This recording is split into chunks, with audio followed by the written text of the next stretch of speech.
Hello viewers, welcome to my channel.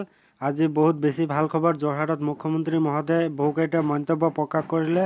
শিক্ষা বিভাগৰো মন্তব্য ইতিমধ্যে প্ৰকাশ কৰিলে আৰু 2023 বৰ্ষৰ শিক্ষা বিভাগৰ নিযুক্তিৰ কি ইংগিত দিলে আপোনালোকক সেই ভিডিঅ'টো অলপ দেখুৱাবলৈ চেষ্টা কৰিছোঁ। আপোনালোকে ভিডিঅ'টো চাই থাকক কি ক'লে মুখ্যমন্ত্ৰী মহোদয়ে।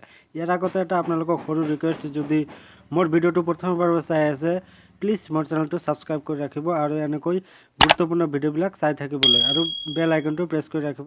অহা 2023 বৰ্ষটো আমি শিক্ষাৰ বাবে উৎসৰ্গিত কৰিব খুজিছো।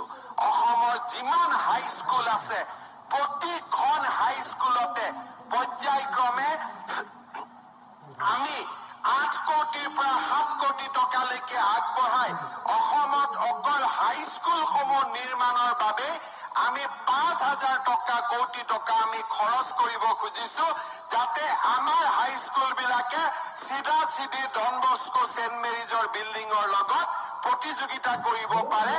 তেনেকুৱা এটা পৰ্যায়লৈ অসমৰ আমি হাইস্কুলসমূহক লৈ যাব খুজিছো।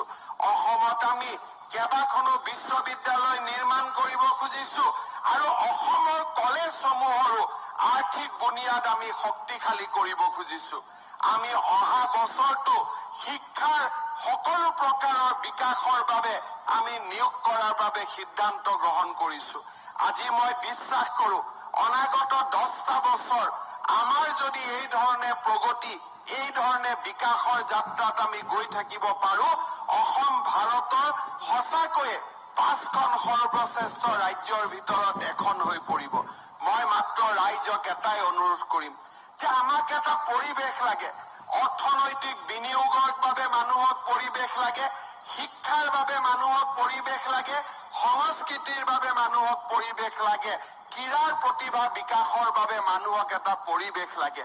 আৰু যদি আমি পৰিৱেশটো ধৰি ৰাখিব পাৰো, আমাৰ উন্নয়নৰ অশ্বমেধ যজ্ঞৰ ঘোঁৰা কোনেও ধৰি ৰাখিব নোৱাৰে।